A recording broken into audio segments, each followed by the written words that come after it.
Мы живем в стране, которая называется Россия, а с точки зрения региона мы субъект Российской Федерации. Но просто какое-то административное деление огромной империи. Нет, мы национальная республика, поэтому здесь все равно у национальных республик есть свои особенности, но с другой стороны суверенитета у нас уже нет. Мы должны понимать, суверенитет из Конституции исключен, мы все равно являемся национальным регионом в составе Российской Федерации. То есть мы некий административный такой вот разделенные территории с национальными уклонами. Да. То есть у нас нет никакой национальной своей политики, у нас нет ни экономической самостоятельного мышления, у нас нет ни инвестиционной программы. Мы все опираемся по согласованию с Москвой. Так ведь? Ну, знаете, конечно, мы из 147 миллиардов расходной части бюджета почти 70 миллиардов получаем из федерального бюджета в виде трансфертов, субсидий. И в этом отношении мы очень сильно зависим от федерального центра. Но что касается собственной экономической политики, политики в культурной, национальной среде, в том числе вот образовательные вопросы, сохранение родного языка, культуры, малочисленных народов. Эта политику никто не отменял, и она есть у нас. А вот в экономической политике, даже если бы мы были на 90% дотационными, мы обязаны были вести самостоятельную экономическую политику. И вот это действительно моя самая главная критика этих прошедших 10 лет. Мы, как регион, не защищали свои социально-экономические интересы. Вот пришли крупные компании, создали филиалы, отрабатывают наши месторождения вахтовым методом и платят тупо налог. Да. А мы сидим, сложив руки. Они, частная компания в тайге для себя строит аэропорт, строит себе нефтепереработку, битумный завод, а рядом сидит население 40-тысячное Ленского района и ничего не имеет. Вот это надо менять. Даже, я еще раз говорю, даже если мы на 90% зависели бы из федерального бюджета, мы обязаны вести свою экономическую политику.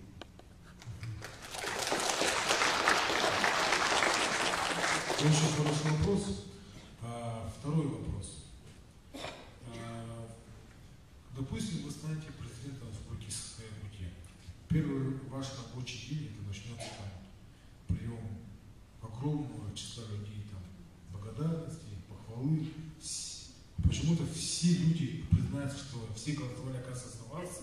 Изначально все за вас, оказывается, болели, и все будут клясться вам в любви. Это будет обязательно. Скажем, мы это упустим. Второй момент.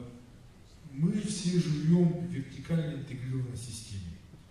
Верхушкой этой вот системы является президент, который отвечает за все. То есть это идет перегрев системы. Перегрев системы, это Егор Иванович даже его на лице видно, если его перегрев. Тут в чем ситуация? Готовы ли вы перестроить государственную административную систему? Абсолютно с вами согласен. Вы правильно задали корень зрителей. У нас сегодня очень сильная такая византийская система управления. Кесарь всегда прав. Ошибки одного человека превращаются в ошибки всего региона.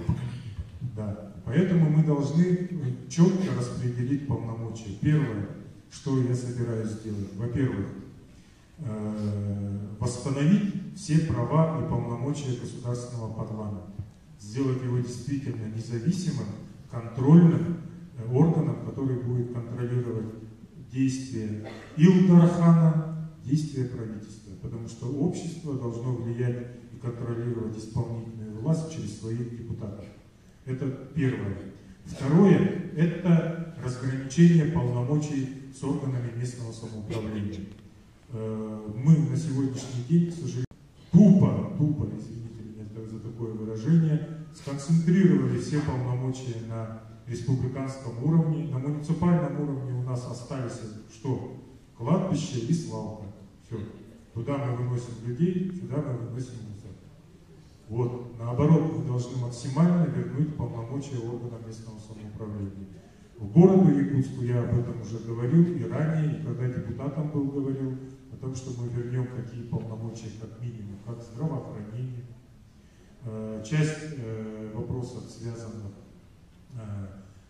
с сельским хозяйством, чтобы не концентрировать все это в республике, такого количества знания местных проблем, это все должно быть на местах.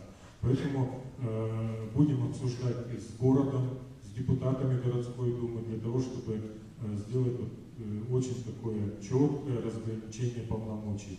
Максимально то, что может взять город Якутск, в силах и быстрее, оперативнее решать, будет передано ему, городу. И из второго вытекает сразу третий вопрос. Михаил Ефимович очень много об этом говорил, и до сих пор об этом говорит в своих мемуарах. Да? Мы, как Якутия, как, допустим, национальный субъект, как страна, скажем, да, наше участие в международном мире. Вот кто мы, Сахалар, в мире? Вообще, кто мы, действительно, это философский вопрос. Интересно услышать мое мнение по этому поводу. Да, но это достаточно личное мнение. Это мнение не экономиста даже, можем так сказать. Это просто мнение гражданина. Расценивайте его таким образом. Еще в 1994 году, когда закончил Ленинградский финансово-экономический институт, как-то было большое совещание в Алдане. Тогда вот Егоров Егор Григорьевич, вот наши академики, там все собирались. Мы случайно, я попал туда как молодой специалист в командировку, и начали тоже обсуждать такой философский вопрос. Что за предназначение жителей Якутии? И тогда я сказал такую мысль. Выступил, не сдержался, выступил, там много было всяких идей, но я сказал следующее. И я думаю, что в принципе это сильно не изменилось. Мы живем с вами на огромной территории.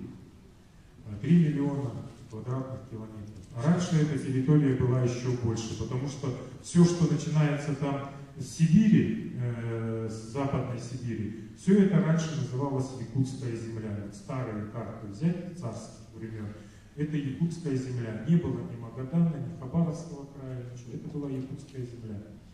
И 4 века, как минимум 4 века, якутская лошадь, якутская корова, мы, население, вместе с русскими, казахами, держали огромную территорию в интересах Российской Федерации и Российской империи. И эта роль, она постепенно переросла в роль, я считаю, такого достаточно серьезного мирового масштаба. На сегодняшний день Якутия является собой действительно огромную кладовую для будущих поколений. Не обязательно нам строить там Канкунскую ГЭС, не обязательно нам разрабатывать ИЛКОН, урановые руды. А прежде всего мы с вами в хорошем смысле слова кладовщики. Мы должны быть хорошими кладовщиками природы, огромной территории для всего человечества, для всех людей нашей планеты. И мы должны эту работу выполнять достойно, честно и хранить нашу территорию. И за это нам должны платить деньги. И нормальные деньги должны платить. За то, что мы работаем кладовщиками и не даем разрушить, растерять, потерять и уничтожить это сокровище. Вот моя такая гражданская позиция. Спасибо. Как я обещал, у меня такой сугубо шкурный вопрос, да? Мы с вами работаем в дорожной отрасли.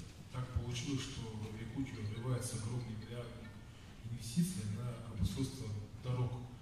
Но ни одна якутская компания, скажем, да, чисто береги Сахалакиных путей, ничего не выиграла. Там выиграли всякие Дорис, Пермавтодоры и прочие товарищи. Вот как быть в этой ситуации? Вот в этой ситуации будет поправлено все.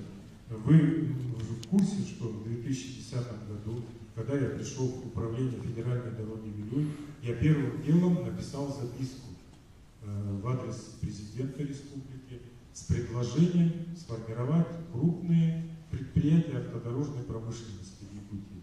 Предлагал создать на базе РИКа, на базе таких предприятий, как Вилюй Автодор, Ангалас Гострой, АК Автодор, наших предприятий, карьеров и тому подобное. УК «Запад», создать серьезное предприятие. Причем тогда еще не было крупных контрактов. Мы как раз, вот руководитель Вилюй Автодора, управления Вилюй наш, Андреев Николай Иванович, мы предупреждали правительство, что начнется большое финансирование, что пойдут большие контракты стоимостью 4 миллиарда, 5 миллиардов. Вот дорога Лена, дорога Лена сегодня реконструируется, там объекты торговались в прошлом, позапрошлом годах стоимостью вот по 14, по 20 километров, стоимостью по 5 миллиардов рублей.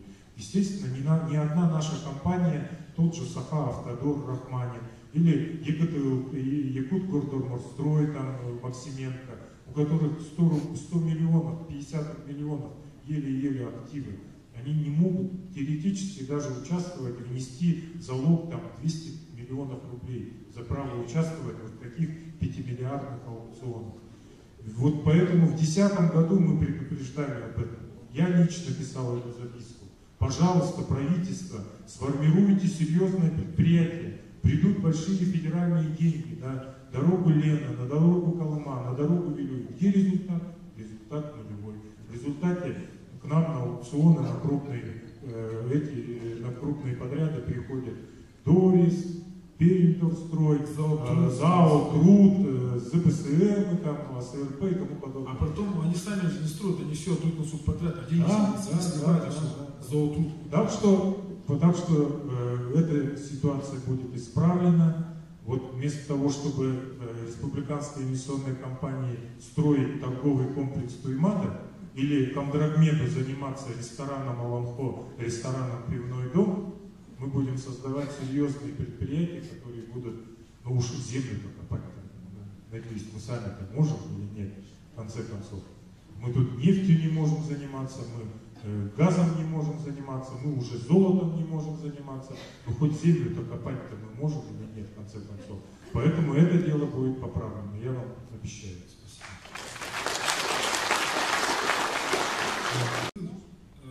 Построить либо организовать свою миграционную политику?